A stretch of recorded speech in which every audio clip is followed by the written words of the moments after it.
ఇప్పుడు బయట ఒక పెద్ద యుద్ధం జరుగుతుంది. పురాతన కాలానికి చెందిన ఒక ధర్మం ఉంది.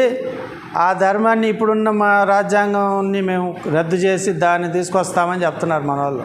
ఇప్పుడున్నది ప్రజాస్వామ్య ప్రభుత్వము, ప్రజల చేత ఏర్పరచబడినటువంటి ప్రజాస్వామ్య ప్రభుత్వము, దీనికి అత్యున్నత చట్టము భారత రాజ్యాంగము అని చెప్పి మన వాళ్ళు చెప్తున్నారు. ఇది రద్దు చేయడం అనేటువంటి సాధ్యమైద్దా? భారత రాజ్యాంగమైనటువంటి అత్యున్నత చట్టాన్ని రద్దు చేయడం అనేటువంటిది సాధ్యం అవ్వాలంటే ప్రజలందరికీ రెఫరెండం పెట్టాలి. రెఫరెండం ద్వారా వచ్చింది రాజ్యాంగం. ఇది పార్లమెంటు చట్టం ద్వారా వచ్చింది కాదు రాజ్యాంగం అంటే. రెఫరెండం ద్వారా వచ్చింది. రెఫరెండం అంటే ప్రజలందరూ ఓటింగ్లు, ప్రజాభిప్రాయ సేకరణ, ప్రజాభిప్రాయం అందరూ కలిసి ఏకదాటిగా మాకు ఇదే కావాలి, ఆమోదం అన్నీ చేయాలి, రాష్ట్రాలన్నీ ఒప్పుకోవాలి, రాష్ట్రాలన్నీ ఆ పార్లమెంట్లో ఓటింగ్ పెట్టి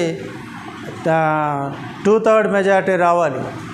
తర్వాత ఈ యొక్క రాష్ట్రాలన్నీ ఒప్పుకోవాలి. ఫెడరల్ గవర్నమెంట్, యూనియన్ గవర్నమెంట్ అంటే it is union government and as well as the federal government. మనది రాష్ట్రాలని అంగీకారం లేకుండా చట్టాలు కొన్ని చేయడానికి లేదు.